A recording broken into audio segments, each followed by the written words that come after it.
ಮಲ್ಲಕ್ಕಂಗೆ ಹುಷಾರಿಲ್ಲ ಮಗಳು. ಇನ್ನು ಕಣ್ಣೀರು ಬರ್ಸ್ಕೊಳ್ಳಿ ಹೇಳಿ.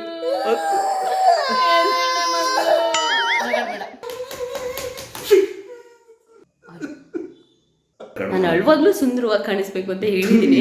ಅದು ಯಾವ ಥರ ಮಾಡ್ತಾರೋ ಗೊತ್ತಿಲ್ಲ, ನೋಡೋಣ. ಹಾಗೆ ತುಂಬ ಜನ ಕೂಡ ಕೇಳ್ತಾ ಇರ್ತೀರ ಚಿಕ್ಕವನ ವಿಡಿಯೋ ಜಾಸ್ತಿ ಅಪ್ಲೋಡ್ ಮಾಡಿ ಅಂತ ಹೇಳಿ. ಹಾಗಾಗಿ ಇವತ್ತು ನಮ್ಮ ಚಿಕ್ಕವ ಯಾವ ಥರ ಆ್ಯಕ್ಟಿಂಗ್ ಮಾಡ್ತಾಳೆ, ಯಾವ ಥರ ಆ್ಯಕ್ಟಿಂಗ್ ಕಲಿತಾಳೆ, ಹೇಳ್ಕೊಟ್ಟಿದ್ದೀನಿ ಹೇಗೆ ಮಾಡ್ತಾಳೆ ಅಂತ ಹೇಳಿ ಒಂದು ವಿಡಿಯೋ ಮಾಡ್ಕೊಂಡಿದ್ದೆ. ಹಾಗಾಗಿ ಇವತ್ತು ನಮ್ಮ ಚಿಕ್ಕವನ ಆ್ಯಕ್ಟಿಂಗ್ ಎಲ್ಲ ಹೇಗಿರುತ್ತೆ ಅಂತ ನೀವೇ ನೋಡಿ. ಸಮೃದ್ಧಿ ರಿಂಗ್ ರಿಂಗ್ ಬೇಕೋ ಬೇಡವೋ ನಿನಗೆ? ಈಗ ನಾನು ಏನು ಹೇಳ್ತೀನಿ ಅದು ಮಾಡಬೇಕು. ಇಲ್ಲಿ ನಿನ್ನ ಕ್ಯಾಮ್ರಾಗೆ ಬೆನ್ನು ತೋರಿಸ್ಬಾರ್ದು. ನಿನಗೆ ಏನಾದರೂ ಹೊಟ್ಟೆ ಹಸಿತಿದೆ ಈಗ, ಬೇಕು ನಂಗೆ ಏನಾರು ಮಾಡಿಕೊಡಿ ಅಂತ ಅದು ಹೇಳು.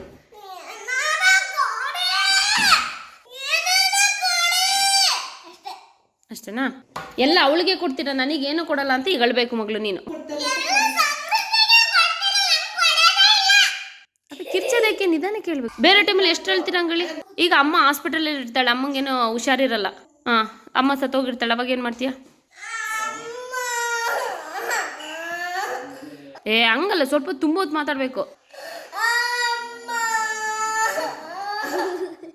ನಗಡಂಗಿಲ್ಲ. ಈಗ ಸಮೃದ್ಧಿ ಅಳುವಾಗ ಈಗ ಮಗಳು ನೀನು ಹೋಗ್ಬಿಟ್ಟು ನೀನು ಅಳ್ಬೇಕು ಮಮ್ಮಿ ಅಂತ ಅಂದ್ಬಿಟ್ಟು. ನಗಡಂಗಿಲ್ಲ.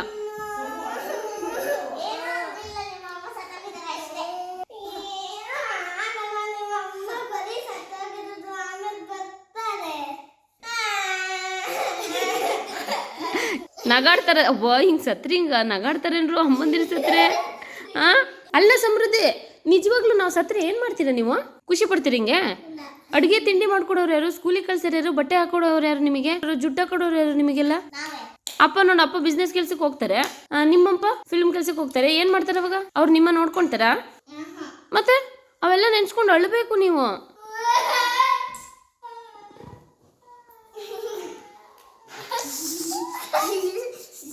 ನಿಮ್ಮ ಒಂದು ದೊಡ್ಡ ಮನುಷ್ಯ ಹೇಳ್ತಲ್ಲ, ಬರೀ ಸತ್ತೋಗಿರೋದು ಅಷ್ಟೇ ಮತ್ತೆ ಬರ್ತಾರೆ ಅಂತ ಅಲ್ವಾ ಚಿಕ್ಕವ? ಈಗ ನಾವು ಚಿಕ್ಕವ, ನನ್ನ ಮಗಳು, ನಮ್ಮ 3 ಜನ ಸೇರಿ ಒಂದು ಆ್ಯಕ್ಟಿಂಗ್ ಮಾಡಬೇಕು ಅಂತ ಇದ್ದೀವಿ. ಈಗ ನಾನು ಸತ್ತೋಗಿರ್ತೀನಿ ಅಂತೆ, ನಮ್ಮ ಚಿಕ್ಕವ ನನ್ನ ಮುಂದೆ ಕೂತ್ಕೊಂಡು ಬಡ್ಕೊಳ್ಳೋದಂತೆ. ಅದು ಯಾವ ಥರ ಮಾಡುತ್ತೆ ಗೊತ್ತಿಲ್ಲ ಇವಾಗ. ಈಗ ನೀವು ಏನು ಕೇಳ್ತೀರೋ ಅದು ಈಗ ಹೋಗಿ ಮಕ್ಕಳು ತಗೊಬಂದು ನಾನು ಕೊಡ್ತೀನಿ.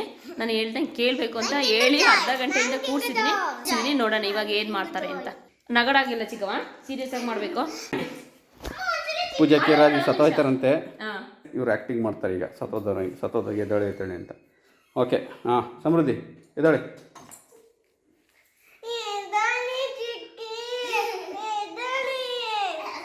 ಕಣ್ಣಿಗೆ ಈಗ ನೀರು ಇದಾಕ ಬಂದಿದೆ. ಅಳೆ ನಗ್ತಾ ಇದ್ದೀರಾ? ರಿಯಲ್ ಆಗಿ ಬರಬೇಕು, ರಿಯಲ್ ಆಗಿ ಅರ್ಥಂಗೆ.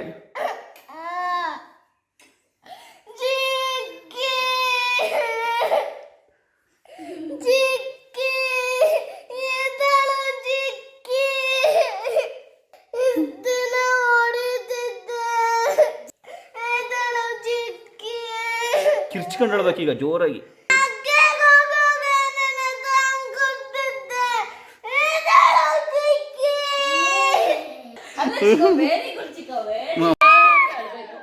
ಆ ನಗು ಕಲ್ಕೊಳ್ಳಿ, ಸೀರಿಯಸ್ನೆಸ್ ಅರ್ಥ ಮಾಡ್ಕೊಳ್ಳಿ. ಸಮೃದ್ಧಿ ಎದಳವ,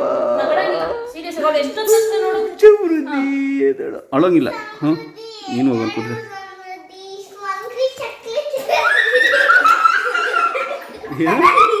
ಏನಂತೆ? ಹೆಂಗ್ ಮಾಡ್ತು ಗೊತ್ತಾ? ಅದು ಸಕ್ಕದಾಗ ಆ್ಯಕ್ಟಿಂಗ್ ಮಾಡುತ್ತೆ. ನಮ್ಮ ಸಮೃದ್ಧಿ ಚೆನ್ನಾಗಿ ಇವತ್ತು ಏನು ತಗೊಳ್ಬೇಕು ಹೇಳೋ ನಿಮಗೆ? ಕಿಂಡರ್ ಜಾಯ್ ಅಂತ. ಹಂಗಾಗಿ ನಮ್ಮ ಚಿಕ್ಕವ ಚೆನ್ನಾಗಿ ಮಾಡಿದ್ದಾಳೆ. ಹೌದಾ? ರಿಯಲ್ ಆಗಿ ಹೇಳ್ಕೊಡ್ಬೇಕು ಮಕ್ಕಳಿಗೆ. ರಿಯಲ್ ಆಗಿ ಅಳೋದು ಹೆಂಗೆ? ರಿಯಲ್ ಆಗಿ ಅಳ್ತಾವಲ್ಲ. ರಿಯಲ್ ಆಗಿ ಬೇಜಾರಾದಾಗ ಅಳ್ತಿರಲ್ಲ ಮಗಳೇ. ರಿಯಲ್ ಆಗಿ ಬೇಜಾರಾದಾಗ ಅಳ್ತಿರಲ್ಲ ಮಗಳೇ, ಗೊತ್ತಲ್ಲ?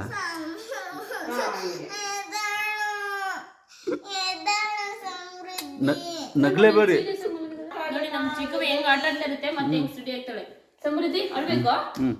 ಈಗ ನನ್ನ ಮಗಳು ಬಿದ್ದೋಗಿರ್ತದೆ, ಮಲ್ಗಕ್ಕೂ ನಿಂಗೆ ನಗು ಬರುತ್ತಾ? ಕಣ್ಣಿ ಇದೇ ಮಾಡು, ಮುಖನೇ ತೊಳ್ಕೊ ಬರ್ತದೆ.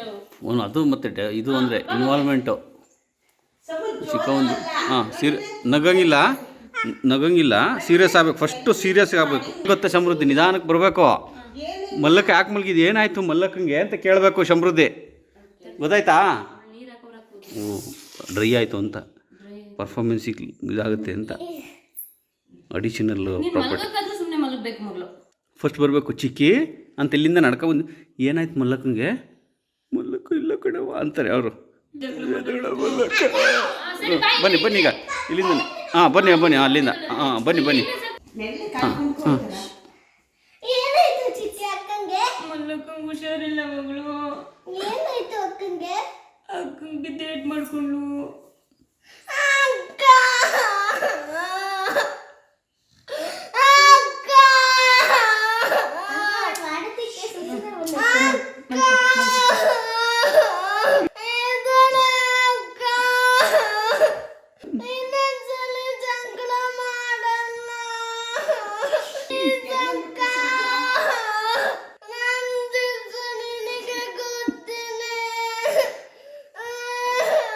ಇನ್ನೂ ಸೀರಿಯಸ್ ಆಗ್ಬೇಕು, ಇನ್ನೂ ಸೀರಿಯಸ್ ಆಗ್ಬೇಕು. ಈಗ ನಗಬಾರ್ದು ನಗಬಾರ್ದು, ಅಳ್ಬೇಕು, ಕಣ್ಣೀರು ಬರಂಗೆ ಅಳ್ಬೇಕು.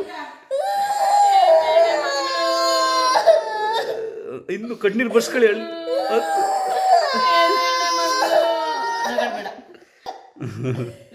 ವೆರಿ ಗುಡ್, ಬಿಡಿ ಸಾಕು ಸಾಕು. ನನ್ನ ಮಗಳಿಗೆ ಸೂಸುನೆ ಬಂದೈತೆ.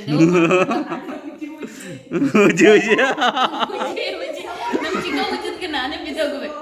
ಅವಳಿಗೆ ಅದು ಎಷ್ಟು ಚೆನ್ನಾಗಿ ಆಕ್ಟ್ ಮಾಡ್ತಾನೆ ನೋಡಿ. ಒಳ್ಳೆ ಸ್ವಲ್ಪ ತಾಗಿ ರತ್ ಬಿಡೋಳು, ಸೇಮ್ ನಂದು ಅದೇ ಬುದ್ಧಿ ಗೊತ್ತಾ. ಸಮೃದ್ಧಿ ಸಪೋರ್ಟಿವ್ ಆಗಿ ನಿಂತ್ಕೊಂಡ್ರೆ ಮಾಡ್ಬಿಡ್ತದೆ ನೀಟ್. ನೀನು ಸೀರಿಯಸ್ ಆಗತ್ತಿದ್ರೆ ಹತ್ತು ಬಿಡೋದು ಅದು. ಆಮೇಲೆ ನಾವಿಬ್ರು ಅದೇ ಆಟ ಹೋಗ್ಬಿಟ್ಟಿದ್ರೆ ಜೋಕ್ ಮಾಡೋಕ್ಕೆ ಅಂತ ಹೋಗಿ ಆಮೇಲೆ ಅದೇ ಆಟ ಆಗೋಗ್ಬಿಟ್ಟಿದ್ರೆ ಸುಮ್ಮನೆ. ಈಗ ನಮ್ಮ ಶೂಟಿಂಗ್ ಇದೆ, ಈಗ ನಾವು ಮಗ್ಗೆಗೆ ಹೋಗ್ಬೇಕು. ರಾಯರಕುಪ್ಲಲ್ಲಿ ಅಥವಾ ಚೆನ್ನಾಪುರದಲ್ಲಿ ಒಂದು ಹಾಸ್ಪಿಟಲಲ್ಲಿ ಒಂದು ಸೀನ್ ಇದೆ, ಹಾಗಾಗಿ ತಕ್ಕೊಬಿಟ್ಟು ಬರೋಕ್ಕೆ ನಾವು ರೆಡಿಯಾಗಿ ಹೋಗ್ತಾ ಇದೀವಿ ನೋಡಿ. ಆ್ಯಕ್ಚುಲಿ ಇದು ಬಿಳಿ ಹಲಸಿನ ಚಾಕ್ ಇಲ್ದೆಲ್ಲ, ಕತ್ತಿ ಇಲ್ದೆಲ್ಲ, ಕುಡ್ಲಿ ಇಲ್ದೆಲ್ಲ ಹಾಗೆ ಬಿಡಿಸೋ ಅಂಥದ್ದು. ಇವಾಗ ಆ್ಯಕ್ಚುಲಿ ಶೂಟಿಂಗ್ ಹೋಗ್ಬೇಕಾಗಿತ್ತು, ಹಾಗಾಗಿ ಹೊರಡ್ತಿದ್ದು. ನಮ್ಮ ಪಪ್ಪಂಗೆ ಹೇಳೋಗ್ಬೇಕು, ಬಂದು ವೀಡಿಯೋ ಮಾಡಬೇಕು, ಇದನ್ನು ತೆಗಿಬೇಡಿ ಅಂತ. ಇಲ್ಲಾಂದರೆ ಬರೋದ್ರೊಳಗೆ ಗುಳುಂಬಂತ ನುಂಗಾಗಿ ಹೋಗಿರುತ್ತೆ ನಮ್ಮ ಡ್ಯಾಡಿ. ಇವಾಗ ನಾವು ನಮ್ಮ ರಾಯರಕುಪ್ಲಲ್ಲಿರೋ ಗೌರ್ಮೆಂಟ್ ಹಾಸ್ಪಿಟಲಿಗೆ ಬಂದಿದ್ದೀವಿ. ಆ್ಯಕ್ಚುಲಿ ಈಗ ಅದು ಹೊಸ ಹಾಸ್ಪಿಟಲ್, ಮತ್ತು ಈಗ ಇನ್ನೂ ಆಲ್ಟ್ರೇಷನ್ ಮಾಡ್ತಾ ಇದ್ದಾರೆ. ಹಾಗಾಗಿ ಅಲ್ಲಿ ಯಾರೂ ಇರಲಿಲ್ಲ. ಹಾಸ್ಪಿಟಲಿಗೆ ರಜೆ ಕೂಡ ಇತ್ತು, ಯಾಕಂದರೆ ಕೆಲಸ ನಡೀತಿದೆಯಲ್ಲ, ಹಾಗಾಗಿ ಯಾರೂ ಇರಲಿಲ್ಲ. ಬಟ್ ಅದಕ್ಕೆ ಸಂಬಂಧಪಟ್ಟವರಿಗೆ ನಾವು ಫೋನ್ ಮಾಡಿ ಅನುಮತಿ ಪಡ್ಕೊಬೇಕಲ್ವಾ. ಸೊ ಹಾಗಾಗಿ ನಮ್ಮ ಮನೆಯವರು ಫೋನ್ ಮಾಡಿ ಅನುಮತಿ ತಗೊಳ್ತಾ ಇದ್ದಾರೆ, ಮಾಡ್ಬೋದಾ, ಹೇಗೆ, ಏನು ಎತ್ತ ಅಂತ. ಪಾಪ ಕೆಲಸ ನಡೀತಿದೆ. ಪಾಪ ಫೋನ್ ಮಾಡಿ ಕೇಳೋರಿಗೆ ಎಷ್ಟು ಚೆನ್ನಾಗಿ ಒಂದೇ ಮಾತಿಗೆ ಓಕೆ ಮಾಡ್ಕೊಳ್ಳಿ ಅಂದ್ರಲ್ವ ರೀ. ಹಾಂ ಪಾಪ ಸದ್ಯ ನನಗೂ ಯಾರೂ ಇರಬಾರ್ದಿತ್ತು, ಅದನ್ನೇ ಹೇಳ್ಕೊಂಡೆ ಕರ್ಕೊಬಂದೆ. ಅಂತೂ ಮಾಡಲೇಬೇಕಿತ್ತು ಇದು ಲಾಸ್ಟಿಗೆ. ಇದ್ರೂ ಪರವಾಗಿಲ್ಲ ಅಂದ್ಕೊಂಡು ಧೈರ್ಯ ಮಾಡ್ಕೊಂಡು ಬಂದಿದ್ದೆ. ಒಂದು 10 ನಿಮಿಷ 10 ಸೆಕೆಂಡ್ ಅಲ್ವಾ, ಇನ್ನೊಂದು ಮಾಡಿ ಮುಗಿಸೋಣ ಅಂತ. ಸದ್ಯಕ್ಕೆ ಯಾರೂ ಇಲ್ಲ, ನೋಡೋಣ. ಇದೆ ನೋಡಿ ನಮ್ಮ ರಾಯರಕುಪ್ಲ ಹಾಸ್ಪಿಟಲ್ ಪ್ರಾಥಮಿಕ ಆರೋಗ್ಯ ಕೇಂದ್ರ. ನನ್ನ ಮಗಳಿಗೆ ಮೆದುಳು ಜ್ವರಕ್ಕೆ ಇಂಜೆಕ್ಷನ್ ಹಾಕ್ಸಕ್ಕೆ ಬಂದಿದ್ವಲ್ಲ, ಅದು ಎಷ್ಟು ನೀಟಾಗಿದೆ ಗೊತ್ತಾ. ಮುಂಚೆ ಚಿಕ್ಕದಿತ್ತು, ಈಗ ಇನ್ನೂ ನೀಟಾಗಿ ಕ್ಲೀನಾಗಿ ಮಾಡಿದ್ದಾರೆ. ಇವಾಗ ಇನ್ನೂ ಆಲ್ಟ್ರೇಷನ್ ಮಾಡ್ತಾ ಇದ್ದಾರೆ. ಹಾಗೆ ಇವರು ಕೂಡ ಹಾಸ್ಪಿಟಲಲ್ಲಿ ವರ್ಕ್ ಮಾಡೋರೆ. ಬಟ್ ನಾವು ಸ್ಟಾರ್ಟಿಂಗ್ ಬಂದಾಗ ಇವ್ರು ಇರಲಿಲ್ಲ. ಆಮೇಲೆ ಒಂದು 1/4 ಗಂಟೆ 10 ನಿಮಿಷ ಆದಮೇಲೆ ಬಂದರು. ಆಮೇಲೆ ಏನು ಎತ್ತ ಅಂತ ಕೇಳಿದರು. ನಮಗೂ ಆ್ಯಕ್ಚುಲಿ ಈ ಥರದ ಇಬ್ಬರು ಬೇಕಾಗಿತ್ತು, ಯಾಕಂದರೆ ಹಾಸ್ಪಿಟಲಿಗೆ ಸಂಬಂಧಪಟ್ಟ ಹಾಗೆ ನರ್ಸ್ಗಳು ಇಬ್ಬರು ಬೇಕಿತ್ತು. ಬಟ್ ಯಾರೂ ಇರಲಿಲ್ಲ. ಕೊನೆಯ ಟೈಮಿಗೆ ಪಾಪ ಇವರು ಬಂದರು, ಬ್ರದರು. ಇವ್ರ ಜೊತೆನೂ ಕೂಡ ಒಂದು ಆ್ಯಕ್ಟ್ ಮಾಡಿಸ್ತಾ ಇದ್ದೀವಿ. ಹಾಗಾಗಿ ನಮ್ಮ ಮನೆಯವರು ಸ್ಟೋರಿ ಹೇಳ್ತಾ ಇದ್ದಾರೆ, ಹೀಗೆ ಮಾಡಬೇಕು ಹೀಗೆ ಅಂತ. ಮನೆಯವರು ರೆಡಿ ಆದ್ರೆ ಎಲ್ಲ ಏನೋ ಮಾಡಕೊಟ್ರೆ ಎಲ್ಲವೂ ಅನುಕೂಲ ಆಗುತ್ತೆ ಅಂತಾರಲ್ಲ, ದೇವ್ರದಯ. ಇವು ನಂಗೆ ಹೀಗೆ ಆಟ್ಬಿಟ್ಟು ಜಾಸ್ತಿ ಆಗ್ತಿದ್ದೀರಿ, ಭಯ ಆಗ್ತಿದೆ. ಪಾಪ ಬ್ರದರ್ ಅವರು ಚೆನ್ನಾಗಿ ಇದು ಮಾಡಿದ್ದಾರೆ, ಸಪೋರ್ಟ್ ಮಾಡಿದ್ದಾರೆ. ಇವರೇ ಮಾಡಿಕೊಟ್ಟಿದ್ದು. Thank you brother. ನನಗೆ ಇವ್ರು ಸಪೋರ್ಟ್ ಇಲ್ಲ ಅನ್ನೋ ಕಷ್ಟ ಪಡ್ತೀನಿ. ದೊಡ್ಡ ಸಪೋರ್ಟ್ ಸಿಕ್ತು ಇವರಿಂದ. ಇವರೇ ಮೇಕಪ್ ಮಾಡಿದ್ದೀವಿ, ಮೇಕಪ್ ಆರ್ಟಿಸ್ಟ್ ಮಾಡಿದ್ರು. ನಿಮ್ಮದು ಹೆಸರು ಬ್ರದರ್? ಅಭಿಷೇಕ್ ಅಂತನಾ? ಕರೆಕ್ಟ್ ಟೈಮಿಂಗ್ ನಮಗೆ ಸಿಕ್ಕಿದ್ರು. ನಾವೇ ಅನ್ಕೊಂಡ್ಬಂದು ಹಾಸ್ಪಿಟಲ್ ಗ್ಯಾರಂಟಿ ಇರಲಿಲ್ಲ ನಮಗೆ, ಆದರೆ ಬಂದು ಇಲ್ಲಿ ನೋಡಿದ್ದಕ್ಕೆ ಪಾಪ ಅವರು ಕರೆಕ್ಟ್ ಟೈಮಿಗೆ ಬಂದರು. ಫಿಲಮ್ ಇದು ಪ್ರಾಪರ್ಟಿ ಇದು ನೋಡಿ. ಎಲ್ಲ ಪೇಷಂಟ್ ಎಲ್ಲ ರೆಡಿ ಮಾಡ್ಕೊಳ್ತಾ ಇದ್ದಾರೆ. ಗಳ ಸೀನ್ ಇದೆ, ನಮ್ಮನೇಲಿ ಮಾಡಿ ತೋರಿಸ್ತಾ ಇದ್ದಾರೆ ಹೆಂಗೆ ಮಾಡೋದು ಅಂತ. ನಾನು ಯಾವ ಥರ ಹೇಳ್ಬೇಕು ರೀ?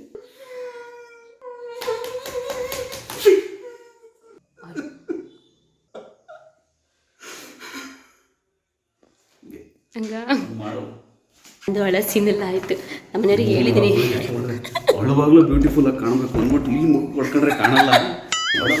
ಯೋಚನೆ ಮಾಡ್ಬೇಡ ಬ್ಯೂಟಿ ಬಗ್ಗೆ ಅಂದರೆ ನೋಡ್ಕೊತಾಳೆ ಎಲ್ಲ ಮುಖ ಮೇಕಪ್ ಹಾಳಾಗೋತಾ ಅಂತ ಅಲ್ಲ. ಆದರೂ ಅವ್ರ ಕ್ಯಾಮ್ರಾ ಇಟ್ಟಿರ್ತಾರಲ್ಲ, ಅಲ್ಲೆಲ್ಲ ಏನಾದ್ರು ಕೂದಲು ಬಂದಿದ್ರೆ ಡಿಸ್ಟರ್ಬ್ ಆಗುತ್ತೆ. ಆಮೇಲೆ ನಮ್ಮ ಒಳ್ಳೇದೆಲ್ಲ ಗೊತ್ತಾಗಲ್ವಲ್ಲ, ಫೀಲ್ ಮಾಡೋದು. ಕೂದಲು ಬೇರೆ ಸುಟ್ಟು ಇಲ್ಲ, ಅದು ಕಟ್ ಆಯ್ತದ ಆಗ್ತಿಲ್ಲ. ನಾನು ಅಳುವಾಗ್ಲೂ ಸುಂದರವಾಗಿ ಕಾಣಿಸ್ಬೇಕು ಅಂತ ಹೇಳಿದ್ದೀನಿ. ಅದು ಯಾವ ಥರ ಮಾಡ್ತಾರೋ ಗೊತ್ತಿಲ್ಲ, ನೋಡೋಣ. ಅಂದರೆ ನಾನು ಫಸ್ಟ್ ಟೈಮ್, ಇವೆಲ್ಲ ಫಸ್ಟ್ ಟೈಮು. ಸ್ವಲ್ಪ ಅದು ಡ್ರಾಮಾ ಅಂತ ಅನಿಸಿದ್ರು, ಅಥವಾ ಇನ್ನೂ ಆ್ಯಕ್ಟ್ ಬಂದಿಲ್ಲ ಅಂದಿದ್ರು. ಚೆನ್ನಾಗಿ ಬಂದಿದೆ ಚೆನ್ನಾಗಿದೆ ಅಂತ ಹೇಳಿ, ಇಲ್ಲ ಅಂದರೆ ಈ ಥರ ಇಲ್ಲ ಇನ್ನೂ ಬರಬೇಕಾಗಿತ್ತು ಅಂತ ಒಳ್ಳೆ ರೀತಿಯಾಗಿ ಹೇಳಿ ನಾನು ತಿದ್ಕೊಳ್ತೀನಿ. ಇನ್ನೊಮ್ಮೆ ಟ್ರೈ ಮಾಡ್ತೀನಿ, ನೋಡೋಣ. ಈಗ ಹಾಸ್ಪಿಟಲ್ ಸೀನ್ ಎಲ್ಲ ಮುಗೀತು, ಹಾಸ್ಪಿಟಲ್ ರಿಪೇರಿ ನಡೀತಾ ಇತ್ತು. ಹಂಗಾಗಿ ನಮಗೆ ಯಾವುದೇ ಪೇಷಂಟಿಗೆ ಡಿಸ್ಟರ್ಬ್ ಆಗದಂಗೆ ಡಾಕ್ಟರ್ ಹತ್ರ ರಿಕ್ವೆಸ್ಟ್ ಮಾಡಿ ಒಂದು ಅರ್ಧ ಗಂಟೆ ಕೊಡಿ ಸಾಕು ಮಾಡ್ಕೊತೀವಿ ಅಂತ ಮಾಡಿದ್ವಿ. ತುಂಬ ಚೆನ್ನಾಗಿ ಸಪೋರ್ಟ್ ಮಾಡಿದರು. ಈ ಶಾರ್ಟ್ ಫಿಲ್ಮ್ ಯಶಸ್ವಿ ಆಗೋಕ್ಕೆ ಇವ್ರದ್ದು ಒಂದು ಇಟ್ಟಿಗೆ ನಮ್ಮ ಇದಕ್ಕೆ ಇಲ್ಲಿ ಇವರು ಕೂಡ ತುಂಬ ಸಪೋರ್ಟ್ ಮಾಡಿದ್ರು. ಥ್ಯಾಂಕ್ ಯು ಸೋ ಮಚ್ ಈ ಆಸ್ಪತ್ರೆ ಸಿಬ್ಬಂದಿಯವರಿಗೆ ಮತ್ತು ಡಾಕ್ಟರ್ಗಳಿಗೆ ಪ್ರತಿಯೊಬ್ಬರಿಗೂ ನಮಗೆ ಸಪೋರ್ಟ್ ಮಾಡಿದ ಈ ರಾಯಕೊಪ್ಪಲು ಹಾಸ್ಪಿಟಲ್ಗೆ, ಸರ್ಕಾರಿ ಹಾಸ್ಪಿಟಲ್ಗೆ ನಮ್ಮ ಹೃದಯಪೂರ್ವಕ ಧನ್ಯವಾದಗಳು. Thank you so much. ಬೇಗ ತೆಗೀರಿ, ನನ್ನ ಕೈಲಿ ನೋಡೋಕ್ಕಾಗ್ತಾ ಇಲ್ಲ. ಒಂದು ಸರಿ ಅನುಭವಿಸ್ಬಿಟ್ಟಿದ್ದೀನಿ, 2 ಸರಿ. ಥ್ಯಾಂಕ್ ಯು ಬ್ರದರ್, ತುಂಬ ಹೆಲ್ಪ್ ಮಾಡಿದ್ವಿ. ಸತೀಶ್ ಈರೇಗೌಡ ಫಿಲ್ಮ್ಸ್ ಅಂತ ಚಾನಲ್ ಇದೆ, ಯೂಟ್ಯೂಬ್ ಚಾನಲ್, ಅದರಲ್ಲಿ ಬರುತ್ತೆ. ಹಾಗೆ ನಾವು ಶೂಟಿಂಗ್ ಎಲ್ಲ ಮುಗಿಸೋದ್ರೊಳಗೆ ಸಂಜೆ ಆಗಿತ್ತು. ಇನ್ನೇನು ತರಕಾರಿ ಸಂಜೆ ಬೆಳಗ್ಗೆಯಿಂದ ಸಂಜೆ ಹೊತ್ತಿಗೆ ಬಾಡಿರ್ತವೆ ಬಿಸಿಲಲ್ಲಿ. ಕೆಲವೊಂದು ತರಕಾರಿಗಳು ತಗೊಳ್ತಿದ್ದೆ. 5 ರೂಪಾಯಿನ 10 ರೂಪಾಯಿನ ಸಾಂಬಾರು ಸೊಪ್ಪು 5 ರೂಪಾಯಿಗೆ ಹಾಕೊಟ್ರು. ಮತ್ತು ಅದು ಆ್ಯಕ್ಚುಲಿ ಹಾಳಾಗೋಕ್ಕಾಗಿತ್ತು ಪಾಪ. ನನ್ನ ಅಜ್ಜಿಗೆ ವ್ಯಾಪಾರ ಆಗುತ್ತೆ ಅಂತಲೇ ಕೆಲವೊಂದನ್ನು ನಾನು ಕೆಲವು ಕಡೆ ಹಂಗೆ ಮಾಡ್ತೀನಿ, ಕೆಲವೊಂದು ಅವರಿಗೆ ವ್ಯಾಪಾರ ಆಗುತ್ತೆ ಅನ್ನೋಕ್ಕೋಸ್ಕರ ಅದು ನಾವು ಯೂಸ್ ಮಾಡ್ಬೋದು ಸ್ವಲ್ಪನಾದರೂ ಅಂದಾಗ ನಾನು ತೊಗೊಳ್ತೀನಿ. ಎಲ್ಲದರಲ್ಲೂ ಕೂಡ ಪಾಪ ಒಂದು 5 ರೂಪಾಯಿ 2 ರೂಪಾಯಿ ಇಟ್ಕೊಡೋದು. ಯಾಕಂದರೆ 5 ರೂಪಾಯಿ 2 ರೂಪಾಯಿ ಆಗಲಿ ಅವ್ರಿಗೆ ತುಂಬಾ ದೊಡ್ಡ ಅಮೌಂಟ್ ಆಗಿರುತ್ತೆ ಪಾಪ. ಅದಕ್ಕಾಗಿ ಬೆಳಗಿಂದ ಸಂಜೆವರೆಗೂ ಕೂತಿರ್ತಾರೆ. ತುಂಬ ಖುಷಿ ಆಯಿತು ಪಾಪ. ಅವರಿಗಿರೋಷ್ಟು ಒಳ್ಳೆ ಗುಣ ಕೆಲವೊಮ್ಮೆ ನಮಗಿರಲ್ಲ. ನಾನು ಏನು ತೊಗೊಂಡೆ ಅದಕ್ಕಿಂತ ಒಂದು ಸ್ವಲ್ಪ ಅಮೌಂಟ್ ಜಾಸ್ತಿ ಕೊಟ್ಟೆ. ಆಮೇಲೆ ಅದು ಬೇಡ ಅಂದರು. ಇಲ್ಲ ತಾತ ಇಟ್ಕೊಳ್ಳಿ ಅಂತ ಹೇಳಿ ಕೊಟ್ಬಿಟ್ಟು ಬಂದೆ. ಕೆಲವೊಂದು ಸರಿ ನಾವು ಕಷ್ಟದಲ್ಲಿ ಇದ್ದವ್ರನ್ನ ಹುಡ್ಕೊಂಡು ಹೋಗಿ ಎಲ್ಪ್ ಮಾಡೋಕ್ಕಾಗಲ್ಲ. ನಮ್ಮ ಕಣ್ಣು ಮುಂದೆ ಕಾಣೋ ಅಂಥದ್ದು, ನಮ್ಮ ಕೈಲಿ ಆಗೋ ಅಂಥದ್ದನ್ನು ಚಿಕ್ಕದಾಗಿ ಅಲ್ಲಲ್ಲೇ ಅವರಿಗೆ ಖುಷಿ ಪಡಿಸೋ ಅಂಥದ್ದನ್ನು ಮಾಡ್ಬೋದು. ಹಾಗೆ ಅಲ್ಲಿ ತರಕಾರಿ ಎಲ್ಲ ತೊಗೊಂಡು ನನ್ನ ಫ್ರೆಂಡ್ ಶಾಪಲ್ಲಿ ಮಸಾಲೆ ಪುರಿ ತೊಗೊಂಡು ಹೋಗೋಣ ಅಂತ ಹೇಳಿ ಬಂದೆ ಪಾರ್ಸೆಲ್ಲ. ಅವಳು ಪಾಪ 12ವರೆಗೆ ಎಲ್ಲ ರೆಡಿಯಾಗಿ ಮನೆಯೆಲ್ಲ ಕೆಲಸ ಮಾಡಿ ಅಲ್ಲೂ ಕೆಲಸ ಎಲ್ಲ ಮುಗಿಸ್ಕೊಂಡು 12ವರೆಗೆ ಬಂದು 12ವರೆಗೆ ಸ್ಟಾರ್ಟ್ ಮಾಡ್ತಾಳಂತೆ. ಇದು ಕೂಡ ಅವ್ರದ್ದೇ ಶಾಪು, ಹಾರ್ಡ್ವೇರ್ದು. ಕೆಲವೊಂದು ಬಾರಿ ಅವ್ರದ್ದೇ ಆದಂಥ ಕಷ್ಟಗಳಿರ್ತದೆ. ಹಾಗೆ ಈಗ ನೋಡಿ ಒಂದೊಂದು ಫಂಕ್ಷನ್ಗೂ ಇವ್ರಿಗೆ ಹೋಗೋಕ್ಕಾಗಲ್ಲ. ಯಾಕಂದರೆ ಬೆಳಗ್ಗೆಯಿಂದ ಈಗ 12:30 ಇವಳು 12ವರೆಗೆ ಬರ್ತಾಳೆ ಅಂದರೆ ಸಂಜೆವರೆಗೂ ಎಷ್ಟು ವ್ಯಾಪಾರ ಆಗುತ್ತೆ. ಈಗ ಒಂದು ಫಂಕ್ಷನ್ಸಿಗೆ ಹೋಗ್ತೀವಿ ಅಂದರೆ ನಾವು ಒಂದು ದಿನ ಎಲ್ಲ ಅಲ್ಲೇ ಆಗಿಬಿಡುತ್ತೆ. ಒಂದು ದಿನದಲ್ಲಿ ಎಷ್ಟು ವ್ಯಾಪಾರ ಕಡಿಮೆ ಆಗುತ್ತೆ. ಕೆಲವೊಂದು ಸರಿ ಕಷ್ಟಕ್ಕೆ ಯಾರೂ ಆಗಲ್ಲ. ಹಾಗಾಗಿ ಒಂದೊಂದು ಸರಿ ಫಂಕ್ಷನ್ಗೆ ಹೋಗೋಕ್ಕಾಗ್ದಲೇ ಇದ್ದಾಗ ಕೆಲವರು ಅವ್ರು ಬರಲಿಲ್ಲ ಇವ್ರು ಬರಲಿಲ್ಲ ಅಂತ ಸಿಟ್ಟು ಮಾಡ್ಕೊಳ್ಳೋ ಬದಲು ಅವ್ರ ಪರಿಸ್ಥಿತಿ ಅರ್ಥ ಮಾಡ್ಕೊಬೇಕಾಗುತ್ತೆ ಕೆಲವೊಂದು ಸಾರಿ. ಹಾಗೆ ಲಾಸ್ಟ್ ವೀಡಿಯೋದಲ್ಲಿ ಮಸಾಲೆ ಪುರಿದೆಲ್ಲ ವೀಡಿಯೋ ಮಾಡಿ ಇವಳ್ದು ವೀಡಿಯೋ ಮಾಡಿದ್ದಕ್ಕೆ ಮತ್ತೆ ಫೋನ್ ಮಾಡಿ ಹೇಳ್ತಿದ್ಲು, ನೀನು ನಾನು ಹೆಂಗೆ ಕಟ್ಕೊಟ್ಟೆ ಹಂಗೆ ತೊಗೊಂಡೋಗಿ ತಿಂದ್ಬಿಡ್ತೀಯ ಅನಿಸುತ್ತೆ ಅಲ್ವಾ, ಅದನ್ನು ತೊಗೊಂಡೋಗಿ ಬಿಸಿ ಮಾಡ್ಕೊಂಡು ತಿನ್ನು, ಬಿಸಿ ಇನ್ನೂ ಚೆನ್ನಾಗಿರುತ್ತೆ ಅಂತ ಹೇಳಿ ಪಾಪ ಫೋನ್ ಮಾಡಿ ನನಗೆ ಜೋರು ಮಾಡ್ತಾಯಿದ್ಲು. ತುಂಬ ಖುಷಿ ಆಯಿತು. ಪಾಪ ತುಂಬ ಬ್ಯುಸಿ ಇರ್ತಾಳೆ ಫೋನ್, ಹಾಗಾಗಿ ನಾನು ಕೂಡ ಜಾಸ್ತಿ ಫೋನಲ್ಲೇನು ಅಷ್ಟು ಮಾತಾಡಲ್ಲ. ನಮಗೆ ಗೊತ್ತಾಗಲ್ಲ ಫೋನಲ್ಲಿ ಅವ್ರೇನು ಯಾವ ಪರಿಸ್ಥಿತಿಯಲ್ಲಿ ಇದ್ದಾರೆ ಅಂತ. ತುಂಬ ಅವಳು ಕೂಡ ಬ್ಯುಸಿಲಿರ್ತಾಳೆ. ಹಾಗಾಗಿ ನಾನು ಕೂಡ ಅವಳು ಟೈಮ್ ವೇಸ್ಟ್ ಮಾಡಲ್ಲ. ಒಂದು 4 ನಿಮಿಷದಲ್ಲಿ ಮಾತೆಲ್ಲ ಮುಗಿಸ್ಬಿಡ್ತೀನಿ ನಾನು. ಓಕೆ, ಸದ್ಯಕ್ಕೆ ಇವತ್ತಿಗೆ ಈ ವಿಡಿಯೋ ಇಲ್ಲಿಗೆ ಮುಗಿಸ್ತಾ ಇದ್ದೀನಿ. ನಾಳೆ ಮತ್ತೆ ಇನ್ನೊಂದು ವಿಡಿಯೋದಲ್ಲಿ ಸಿಗ್ತೀನಿ. ಅಲ್ಲಿವರೆಗೂ ಎಲ್ರಿಗೂ ಧನ್ಯವಾದಗಳು.